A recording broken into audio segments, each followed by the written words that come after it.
got a special guest, Tony TT Superman Hollings.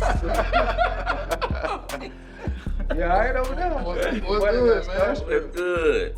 What's good, man? How you been, man? I've been good, man. Happy to be here, chop it up with y'all boys. Let them know the real stories. Oh, okay. Well, hey, well, I told them no holds barred, so anything that asks me, I'm going to give y'all 100%. I'm going to try not to cuss so my mama can watch this podcast, so just bear with me. Hey, man, I'm excited just because, hey, man, I grew up watching that man. Literally, Facts. I don't know if he know this or not. Probably don't. But they played you before the Pledge of Allegiance, bro, every day. Your highlight. Backflip. At the school? At the school, Oh, bro. man. So, like, for me anyway, bro, this, obviously, bro, you always keep it a book with me. Right. I got to see you from a different light, like, just because of my auntie, who everybody, really, I'm like, they little brother, they had to drag me around everywhere, with them, your classmates. So, like, just to see, from Twiggs, the things you was able to accomplish, the first pioneer, hey, it wouldn't be no me without you. Right. You feel me? So, Right. like, we gotta, like, again, I'm super excited, bro. Just to appreciate you even taking the time to hop on the platform. I appreciate the invite. I remember my first camp I had in Twiggs when you was out there as a little boy with Coach Wells. I still got the picture. I ain't gonna embarrass you with it, though, but I got You're it. gonna find me. I was like, boy, this gotta find that. to the league. Oh, I can only imagine. I can only imagine. That's why this jersey was so big, it was slouched over the side and everything. But yeah, man, I can only imagine. Yeah. Just because, like, for people who actually know me, they kind of, know the story. Well, football wasn't in the. I was scared. I was literally, out there because of who you was to the town, to the city, like to the whole county, and really the middle of Georgia, like. Right. Everybody could walk around and, hey, man, we had this guy from here. He did the same thing we did. Tony Holling. Make it. So, definitely got to get that picture. Sure. For sure. But for the viewers out there, obviously, we know who you are, TT. But walk us through the upbringing coming from Twiggs County. Well, I'm originally from Twiggs County, Spring Valley to be exact, man. And just coming up, my mama actually from Wilkinson County, my daddy from Fort Hill.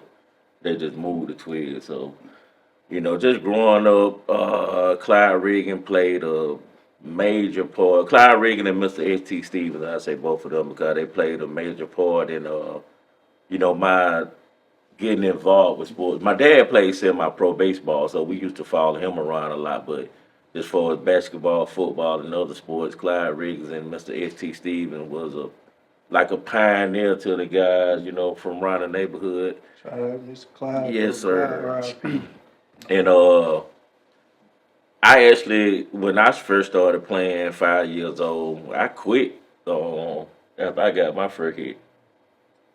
Who hit you? Carlos Holston. I remember that day, and from the league to everywhere I played at, that was the hardest I ever got hit. Every time I see him, I look at him like, boy, I owe you. Boy. You know what I'm saying? Like, boy, I owe you. But just out there running around and trying to catch a punt, and I'm up like this. Man, bro came through in the real cage. I took my stuff off right there and walked home. We practicing at the Board of Education. I took my stuff off on the field and walked home. It was over with. I thought it was. My dad looked at me like, "What you doing?" I said, "Man, football ain't for me. I quit." He was like, "Nah, you gonna got that tomorrow." And, So, this is some information that I gathered. So, I heard your dad was the reason why Twiggs County High School got a football team. One of the reasons, my dad, Lonnie Ford, Hawk, Walker Lee Harris, Miss Laura Gallimore, U-Haul, James Grant. I'm forgetting somebody, but it'll come to me.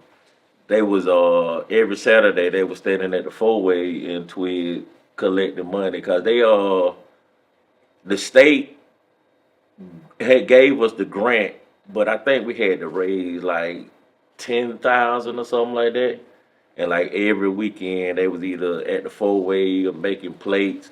So we finally got up the money and, brought Coach Lee in and he turned everything into what it was. Man, that's crazy. So I ain't from Twiggs. We know. I'm from Macon, Warner Robins, Slab. Come on. Everywhere. So Nigga from everywhere. so what year the football team actually started in Twiggs? 95. Oh, okay. 95, when we played, that was my 8th grade year. We played a JV schedule the first year, and then 96 when it went to a varsity schedule. Y'all 1A back then too? 1A, yeah. I always been single A. You ain't one, but if 500 people in the school. Right. Yeah, y'all probably had that in y'all graduation class. 900. Yeah, see.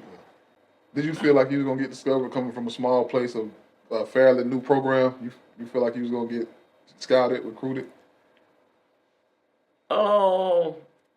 At that point, playing Little League, I was already in love with football, sports in general.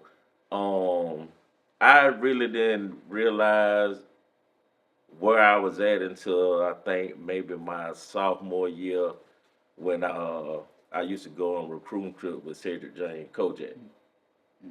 And I saw how he was getting recruited and he would always bring me on the trips with him. So they caught interest in me and, it just took off from there. And I was like, okay, I can make something out of this. But I'm going to go back because even before I was playing, rest in peace, Christopher Stephen, boss, 8th grade, 6'4", 260.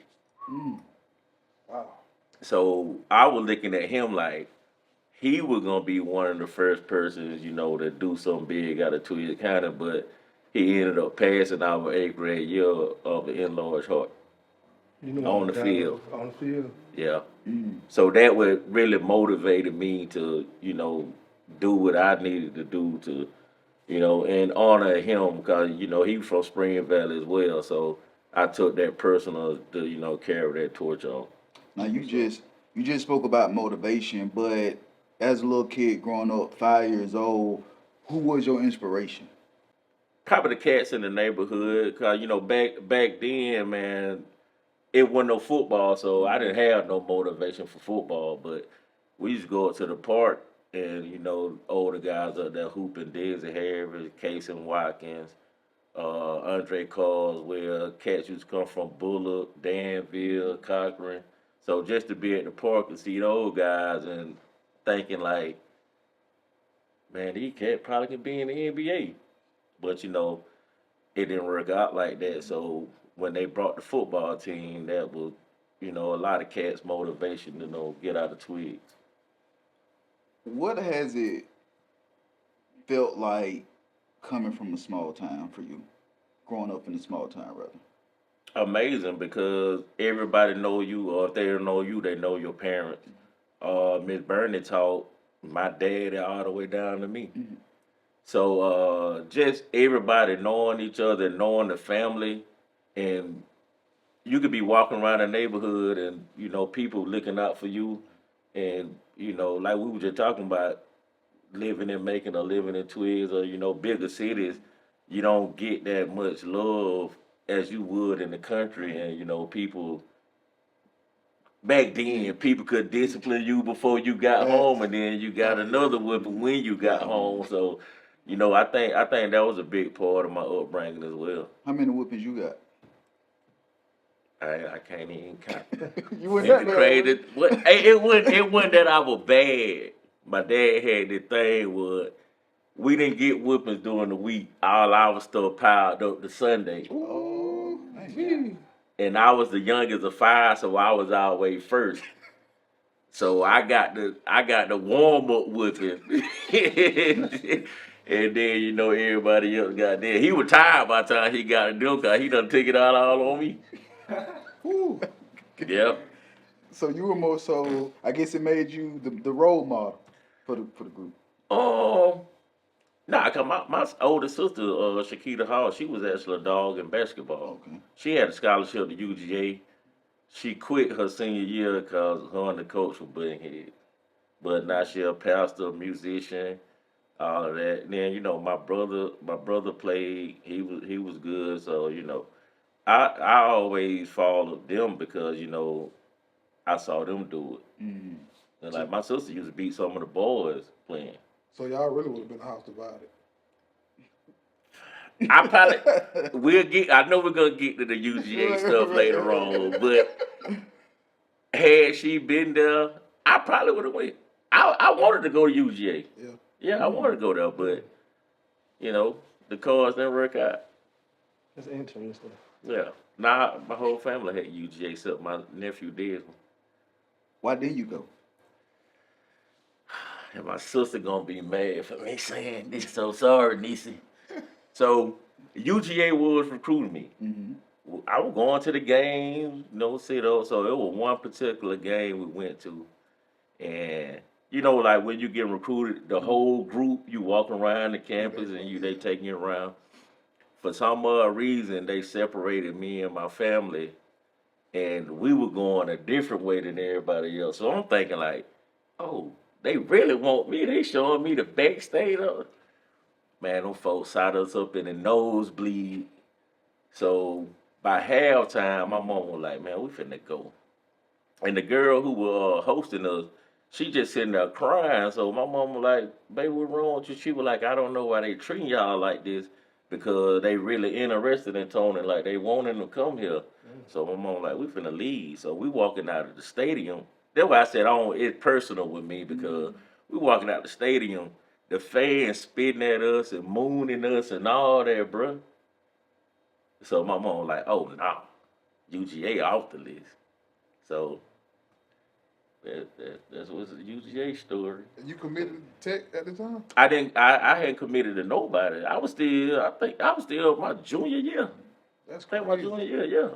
Man, so talk about your numbers.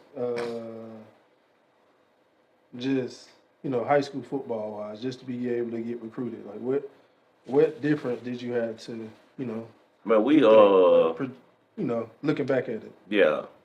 We ran the option. Like I used to go to the Georgia Southern camp every year, me and Tyshawn. And I think my freshman year, I played a little bit behind 9-8. And I remember the last game, because 9-8 was a senior, so the last game of the season against Putnam County, Coach Lee brought us in and he said, TT gonna start tonight because we need to, get him in, starting role. He's gonna be our quarterback for next year. So I think that game I had like a $150. So the next year, my sophomore year, I think I rushed for like maybe a little bit over 1,000.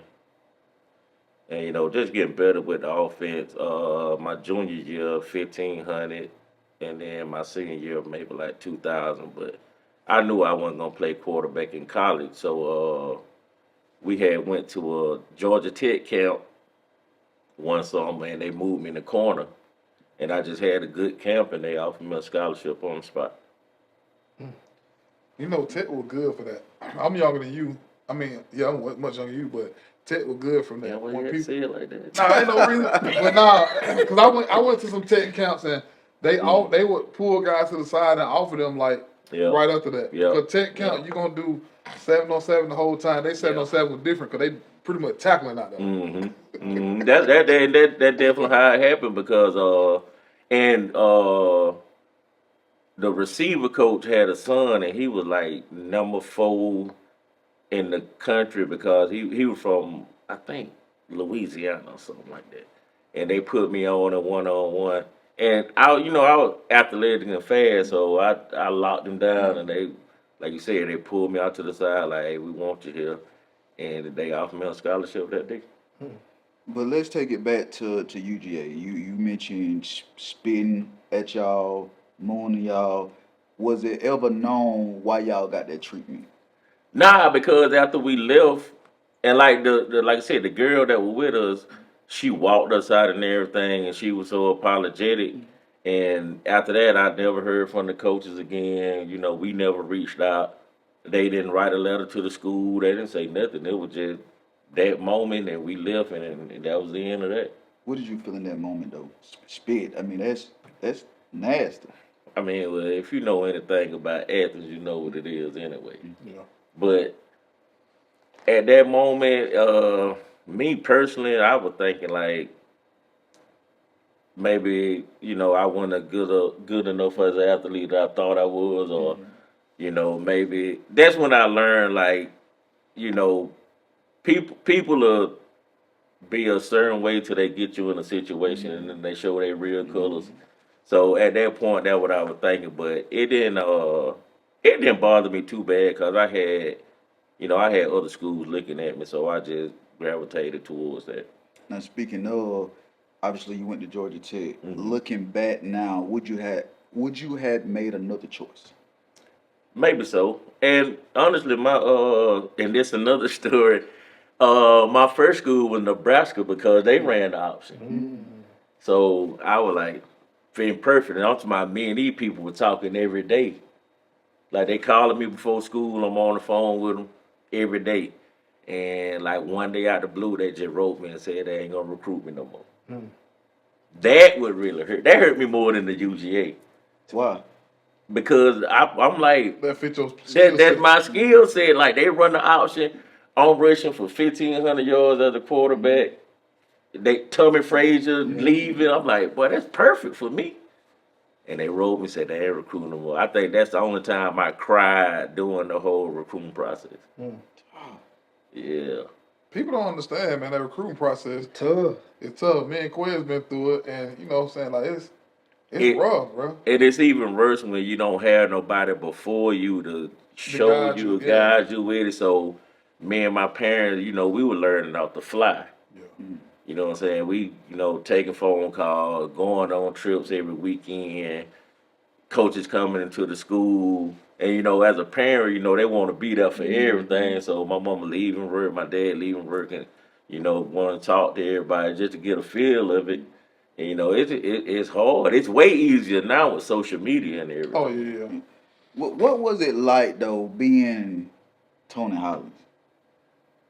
It was good and bad, cause like you said, you have people that, and I think I just made a post about this a couple of days ago where, it's hard, it's sad that children's success, grown folks hate on it, and just being who I am and me, I think I get along with everybody, and just to hear negative comments from grown people. That's probably one of the hardest things, with me. And I'm feeling like I ain't bothering nobody. I'm just doing what I love to do. But people still hate on that. How did you deal with it? Just the mindset, and my parents, and my older sister. Like I said, I'm the youngest of five, so I was always, having to deal with stuff. But my parents and my folks, they motivated me, and I actually, I grew up in the church and stuff, so I always had positive influences around me. So and people gonna say what they say. I just learned to ball it up and just take it out on the field. Cause people gonna say they gonna hate on you no matter you're doing good. If you're doing good, They man, I got something to remember say. I dropped a punt one game. I told y'all he wasn't worth going to college. A punt?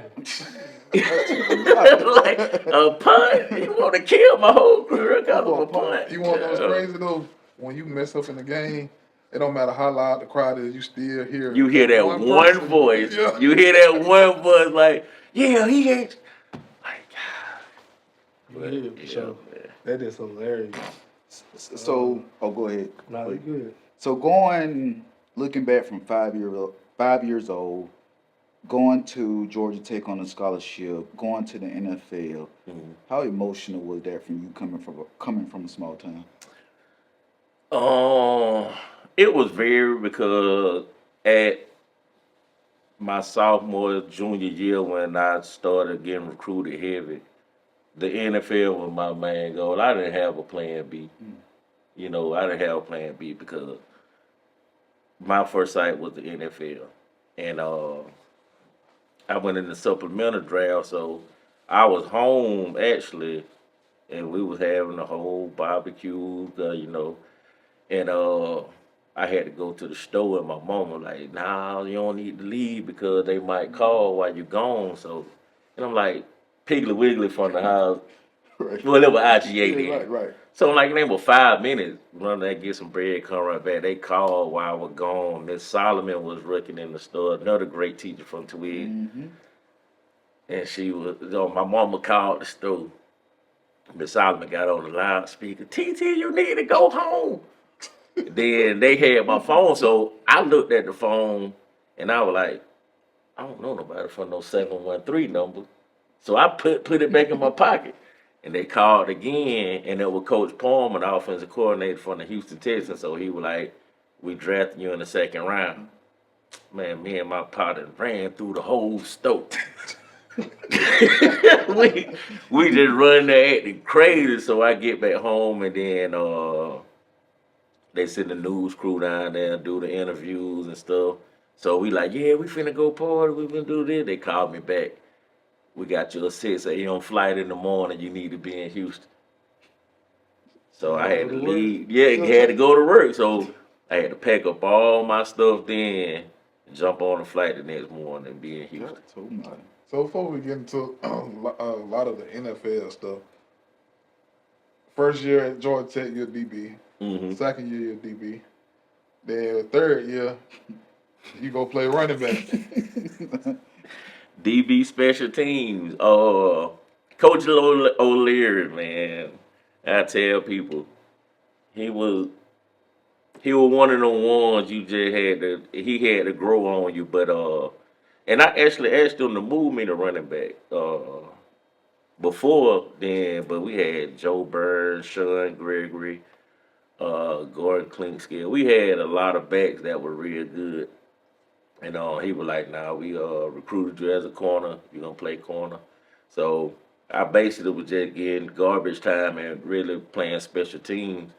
And then he left, went to Notre Dame, and we see how that turned out with all that stuff. And he ended up getting fired. But so him leaving probably was the best thing for you. And that's why I don't have no problem with him. you got out my way. Hey, bro, you got out my way. But Coach Gailey came in, and we had a cat, Italy Ivory. He played running back at Tech in the 70s, and he was working in the weight room. But he always used to come talk to me. He was like, man, Tony, you run like you're a running back. You're a running back. So the first week Gailey came in, I was in there working out, and Italy Ivory, he's like, man, come with me real quick. So we went up to Gailey office, and he was like, Coach, trust me, Tony is a running back, moving a running back. So he was like, well, I'll move him to running back in the spring.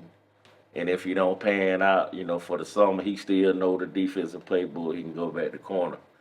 So from the spring until the first game, I went from the 11th running back and started the first game.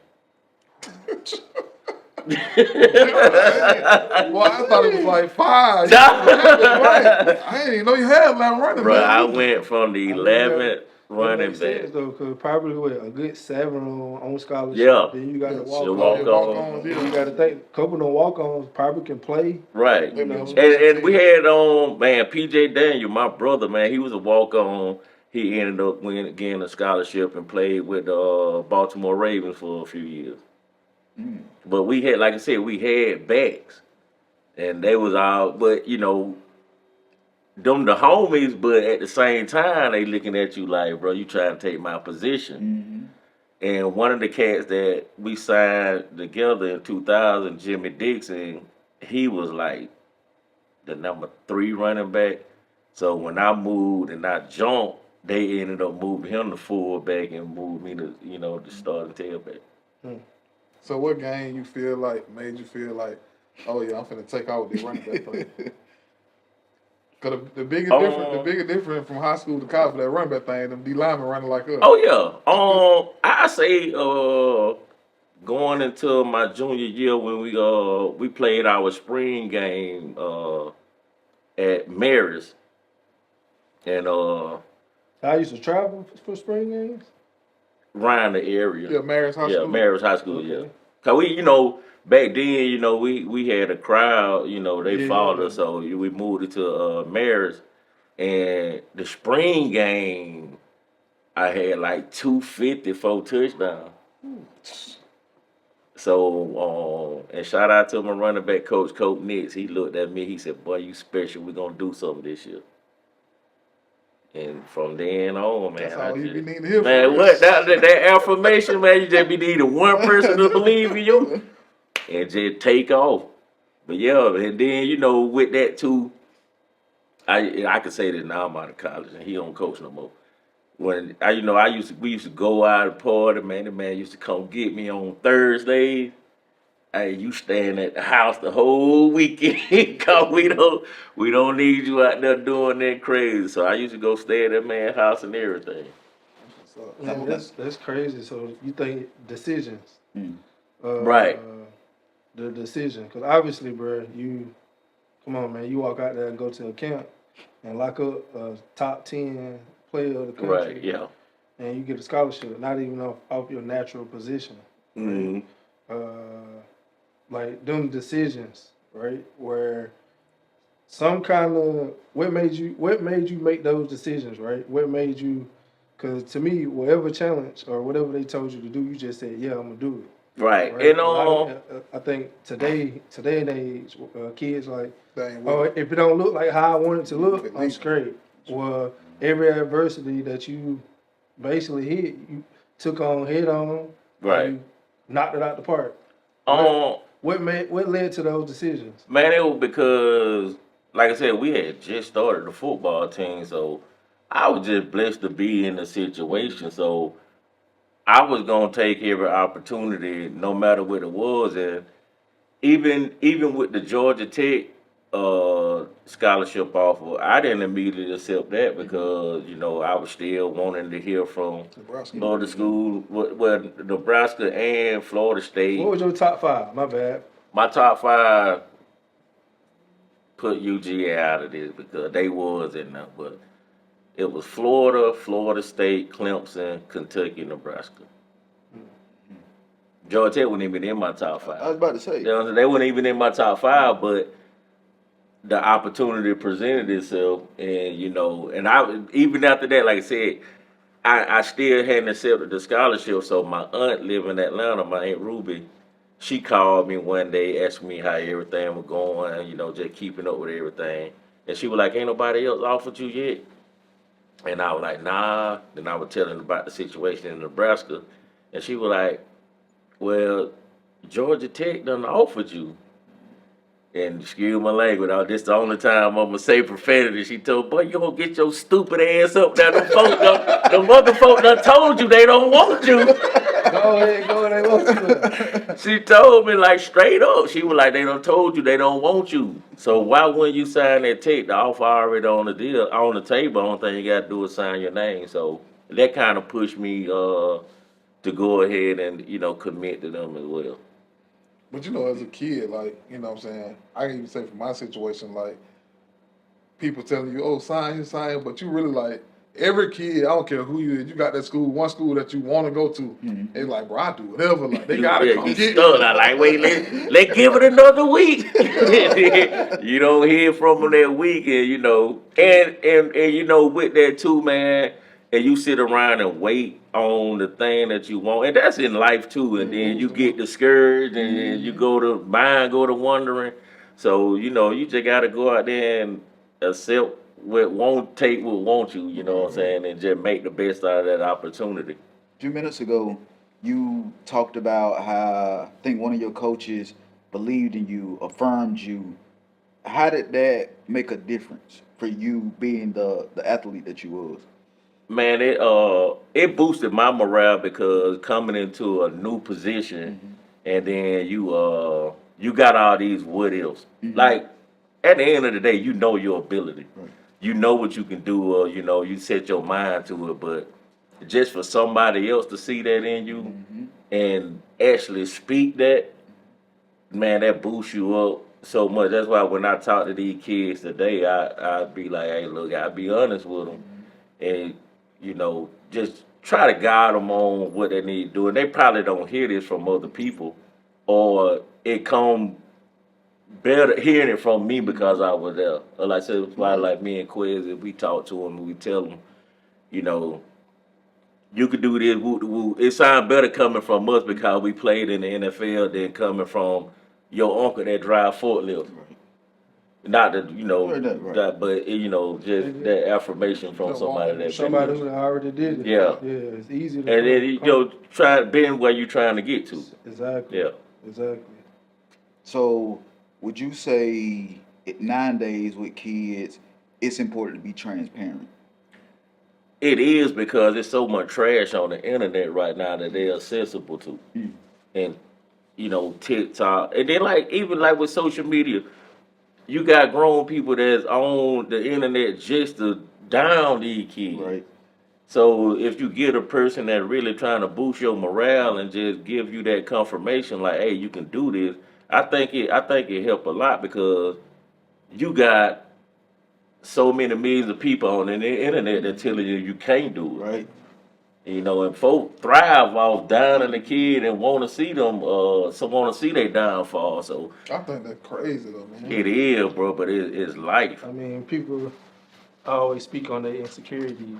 That's the reason why they can't. Everybody That's why they Right. can do got an it. opinion. That's what I know you said earlier that you feel like it's easier now as far as getting recruited for social media. Me personally, I think it's harder, and I think it's easier to be found. Yeah. It's easier, it's more accessible. But in my opinion, I think it's harder, right? And especially how the NIL and how the transfer portal is going. Mm-hmm. It'll make it 10 high times. school It'll make it kids, 10 times harder. So coaches, especially, I think that does make a difference. Right. In it. And you saying the weight room? It was the weight room guy who walked them in into the coach and was walked like, me into the coach's office. Yeah.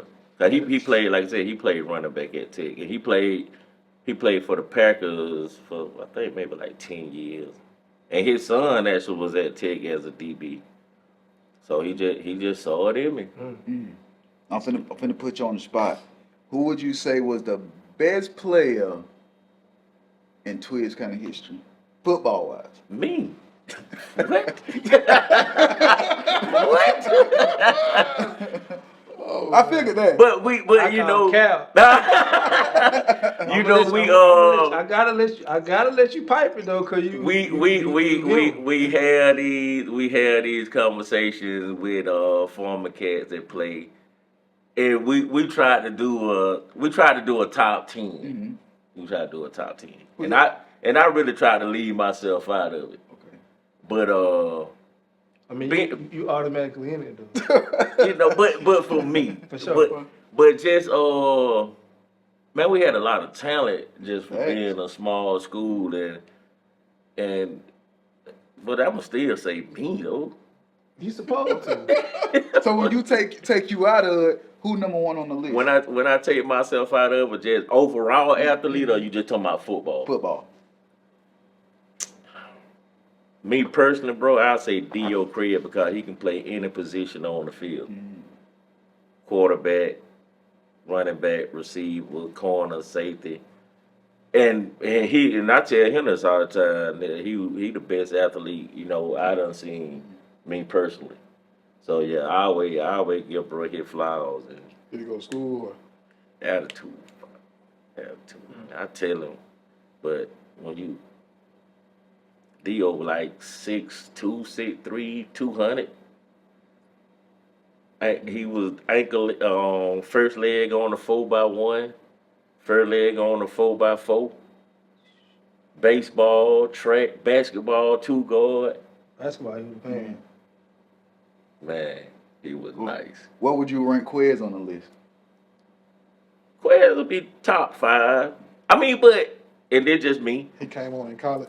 Right. Ooh. I mean, no, because, and then you got to think about it. with the story of how you got your scholarship, how you know, start getting looked at. But same thing like you, he locked down the receiver. That's what I'm saying. Then that what a lot of people don't realize. If you not getting looked at, and then somebody that looking at somebody else, that's why they say, hey, put it on tape. Right. Yeah. You know what I'm saying? And then that can be a situation that work out for you. True. I gotta give my rebuttal. Go ahead. I gotta give my rebuttal. Why you say late? Because technically, all the receiving records at Twiggs County is mine. I can't speak on that. I don't know. I mean, I ain't even know that. I ain't even know that. you was there when I did that. Right. But look though, Okay. you didn't get recruited as a receiver. But I did though. I made a decision. I made a decision to say, hey, I'm playing DB. Okay, I didn't know that. A lot of folks don't, because we haven't had that conversation. It wasn't necessary for real. But we dropping it on Wednesday today. You know what I'm saying? Just like gonna have some friendly banter. Yeah. Just because like everybody know me, like, all right, Kobe down today. I got a pocket. Kobe down today. Cause people talk about Travis, right? Shout out to Travis. I could have did the same thing. Okay. Like easily, because people go look at my receiving. Like, look what I did. Mm-hmm. You know, and me going and play DB. I heard I got a lot of stuff that you got. Man, he can't play DB. Right. Why you going to play DB? That don't even make sense for him to play DB. Yeah. Man, that's what I got. Now to go and I got Jimmy Thorpe. Hey, I'm just saying. You did. Come on now, that hard to do. It is. And to call my own shot though. That's If the crazy thing. If you'd have won a Heisman, you would have brought it today. You'd have brought it and set it on the table. Right there. Right there. Hey, and it's funny though, because the week against BYU, the game I told my ACL that Tuesday, my running back coach came in the locker room. He was like, man, I don't want to tell you this because I don't want you to, get off track, but they just put your name in the ballot for the Heisman. Boy, you talking about a nigga with geek, though? What? That's the best player in the country. Bruh, I had wrote a note in my locker. Welcome to New York. And put it in my locker, just to keep my mind on that. BYU. What was it like hearing that though?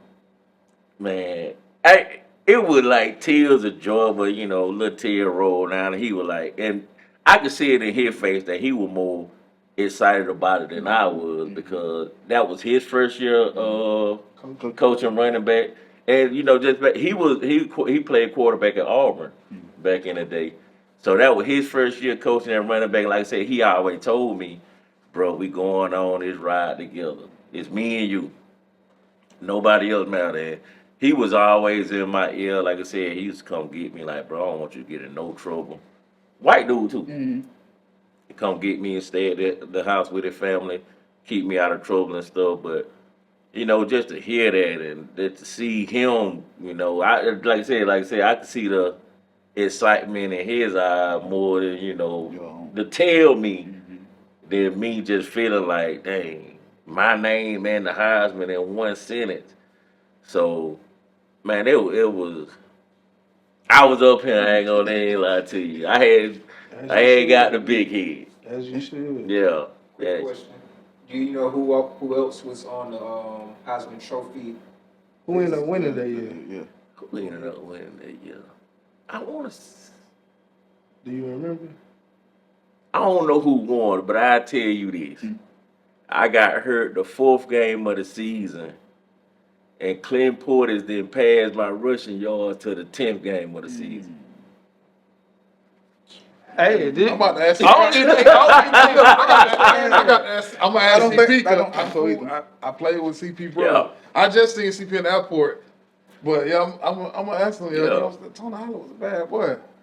But this thing, nobody knew me. Facts. You got That because of your first year. Yeah, that was my first year at running back. DB. And then we played Vandy, UConn, Clemson, and then BYU. The Vandy UConn game, I only played the first half, and I still both games I had over $150 and 4 touchdowns.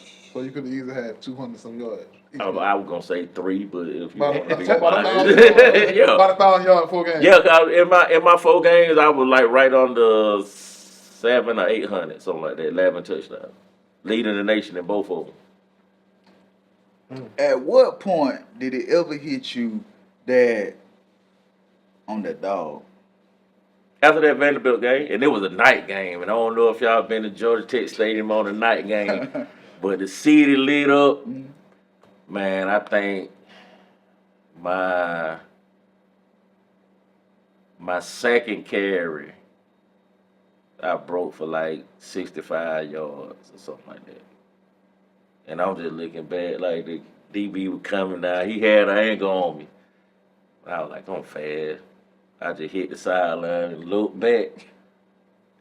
I said, bro, this is easy. Come on. Like, this is easy. Come on. And then I'll get back, and you know, my offensive line, they like, hey, we got you. Just run, hit the hole. I said, all right. So, like I said, that first game, man, first 2 quarters, like, I want to say 15 touches for about $180, 2 touchdowns. Yeah. Now we got to get to the NFL part because a lot of the young people, when they see NFL players, obviously they see a lot of money. Man, we gonna get there, man. I gotta get there. Yo, tight suit. Hey, slow down, man. You got time? That's why I'm trying to get to the money. He get hot. He trying to get out of here.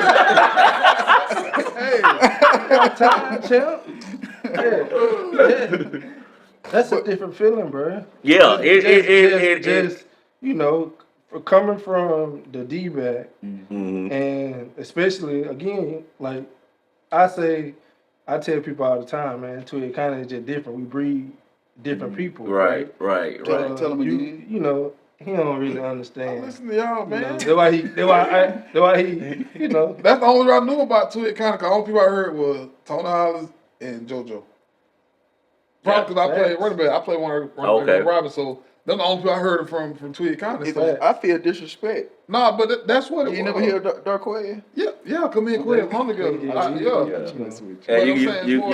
You can't leave Bimp out too when you say JoJo name. That's excuse me. He don't know Bimp. He know Octavius hosting. That's how our name used to go on. Running back.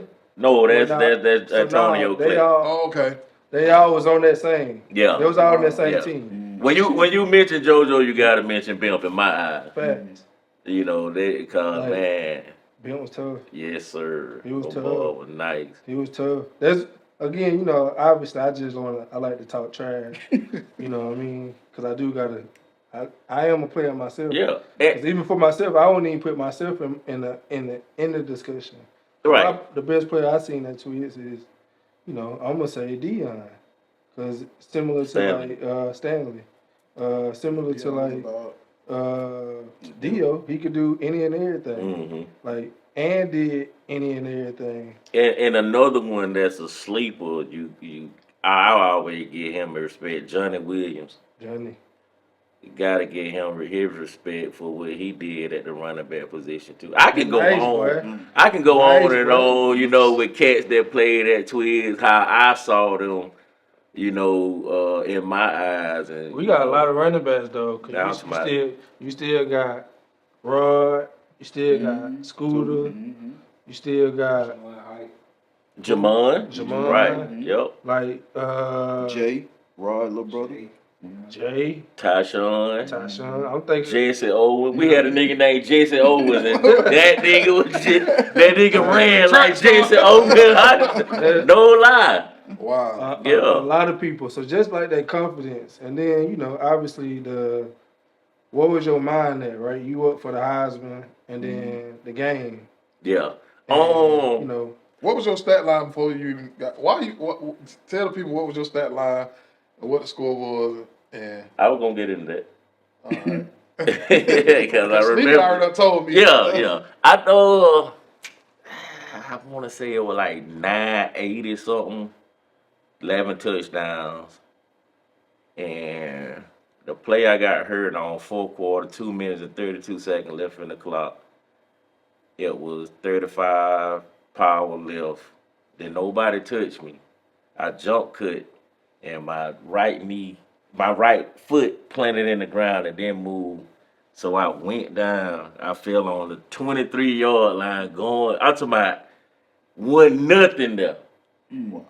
I fell down. And my partner, Nat Dorsey, he played with the Browns and the Vikings for years. He thought I was playing, so he actually walked over and kicked me like, man, get up. Man, I rolled over. My knee had no swollen up that big. Wow. They brought the cart. My mom was in the stands. By the time they put me on the cart and were taking me off the sideline, my mom had done jumped out the stands and she was right there walking on the sideline with me. It always happen like that, like non-contact. Yeah, non-contact. My partner blocked down, kicked the end out, I cut in, and the linebacker was coming, but I knew if I made that one cut and I cut to the left, went to the sideline, just fell. Nah, he wasn't kick. What the score was? What y'all was up, man? We was up, I want to say 11. And a lot of people asked me why was I still in the game, but I was like, bro, you're not finna take me out the game. And this my first year like playing. So basically, it was your decision. Yeah, he tried to. Coach Gator tried to take me out. I'm like, bro, no, you ain't. You think about it, you read it sometimes. It is what it is. Just roll. I mean, it's a part of the game. It's a part of the game, but then at the same time, I would have been like, what if?